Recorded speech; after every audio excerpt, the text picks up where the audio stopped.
प्रभू श्रीरामाच्या एका वचनाची आठवण करून देतात,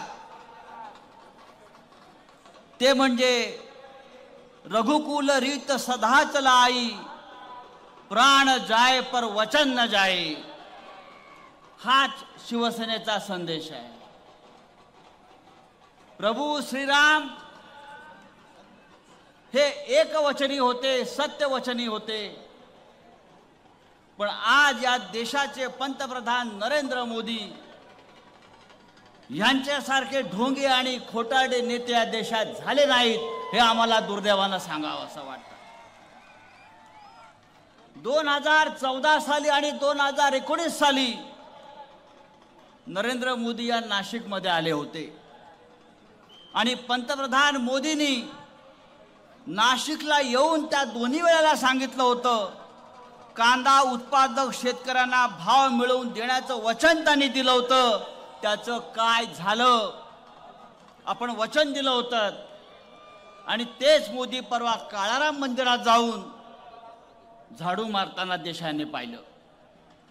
अरे झाडू मारण्याचं काम तुमचं नाही, तुम्ही पंतप्रधान आहात. तुम्ही शेतकऱ्यांचं आणि कष्टकऱ्यांचं जे प्रश्न आहेत ते तुम्ही सोडवायला पाहिजे. काल देशानं मोदींना पाहिलं, अयोध्येतल्या राम मंदिराची प्राणप्रतिष्ठा करत होते. गेले 11 दिवस या प्रधानमंत्र्यांनी व्रतकैवल्य केले, उपवास केले. 11 दिवस ते म्हणे मंदिरात ब्लँकेटवर झोपले. अरे या देशातली 40 कोटी जनता फुटपाथवर रोजच झोपते आहे, त्यांच्याकडे लक्ष द्या. ढोंगा कसली करताय? नरेंद्र मोदींनी म्हणे 11 दिवस उपवास केला. या देशातली 80 कोटी जनता ही अर्धपोटी आहे. तुम्ही उपवासाचं नाटक कसलं करताय? ही नाटकं बंद करा.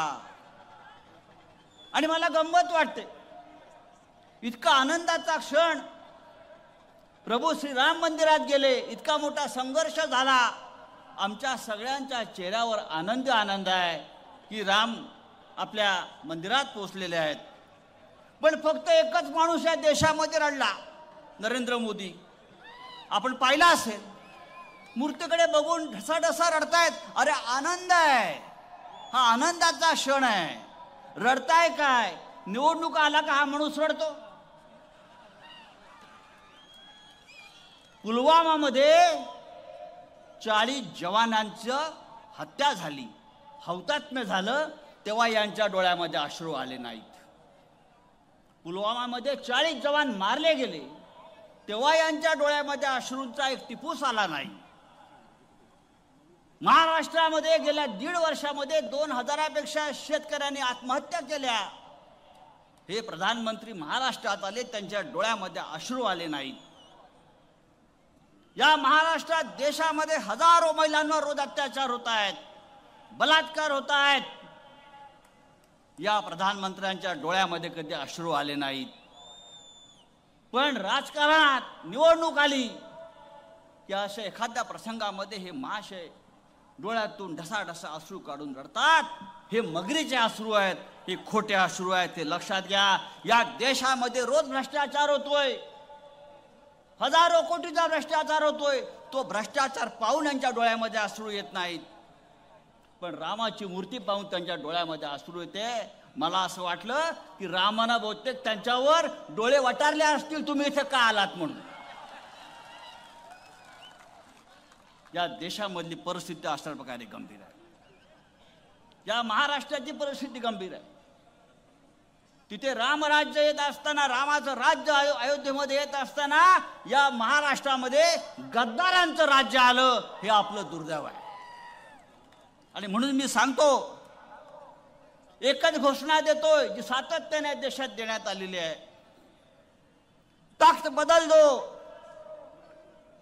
तख्त बदल दो, राज बदल दो, गद्दारों का राज उखाड़ दो.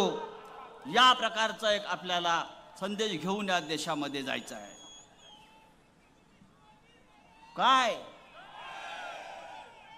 त्या राम मंदिराच्या निमित्तानं घराघरामध्ये अक्षता वाटल्या. खैरे साहेब तुम्हाला मिळाल्या असतील. आपण काय केलं मला माहित नाही. घराघरामध्ये लोक गेले अक्षता घेऊन, अक्षता घेऊन, अक्षता घेऊन. अरे अक्षता कसल्या वाटताय? आमचे 15-15 लाख रुपये वाटा, जे तुम्ही वचन दिलं होतं. तुम्ही 15 लाख रुपये आमच्या घरी घेऊन आला असतात, जे वचन दिलं असतं, तर तुमच्या अक्षतांचा आम्ही सन्मान केला असता. आम्हाला आमचे 15 लाख द्या, जे तुम्ही 2014 साली आपण सांगितलं होतं. या महाराष्ट्रात नव्हे, या देशामध्ये, या महाराष्ट्रात नव्हे तर या देशामध्ये मोदी फक्त दोघांना घाबरतात, शेतकऱ्यांना आणि ठाकरेंना. फक्त दोघांना घाबरतात, शेतकरी आणि ठाकरे. बाकी मोदी कोणाला घाबरणार नाही. आणि मी आज पाहतोय संपूर्ण शेतकरी, कष्टकरी हा उद्धव ठाकरे यांच्या पाठीशी ठामपणे उभा आहे. हा संघर्ष आहे, ही लढाई आहे. परवा मोदी आले इथे, नाशिकला आले आणि काय केलं? शेतकऱ्यांना अटक केली, शेतकऱ्यांच्या नेत्यांना नजरकैदेत ठेवलं, शेतकऱ्यांना जवळ येऊ दिलं नाही. अशा प्रकारचं जुलमी राज्य या महाराष्ट्रात आहे, ते आपल्याला उलथवून टाकलं पाहिजे. लोकशाही मराठी ऐका, पहा, जागरूक रहा.